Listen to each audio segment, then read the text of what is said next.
কিচ্ছু এই মেয়ের পাদের কি টেম্পার, এমন পাদ মারলো ল্যাংচা মিষ্টি সব মুখের উপরে ঢুকে গেল। পেদো মহিলা কোথাকার একটা। খাও মিষ্টি তুমি এইবার। বাড়ি চল। দাদা দাদা যাবেন না, দাদা যাবেন না, এবারে মতো ছেড়ে দিন, আমার বৌমা আর পাতবে না। এই মেয়ে দেখতে এসে সর্বপ্রথম আমি পাট খেয়ে এখন বাড়ি যাচ্ছি, এর মতো লজ্জায় আর হতেই পারে না।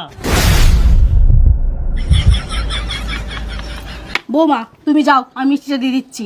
আরে না মা, আমি থাকতে তুমি কেন দেবে, আমি দিয়ে দিচ্ছি। না না তুমি যাও, আমি দিয়ে দিচ্ছি। আরে মা, তোমার এখানে মিষ্টি দেওয়াটা মানায় না। তোমার এখানে পাদ মারাটাও মানায় না। আর হবে না, আমি দিয়ে দিচ্ছি, ছাড়ো। আমি দিয়ে দিচ্ছি, দাও। আমি দিচ্ছি। কাকু এনে মিষ্টি খান। না আমি মিষ্টি খাবো না।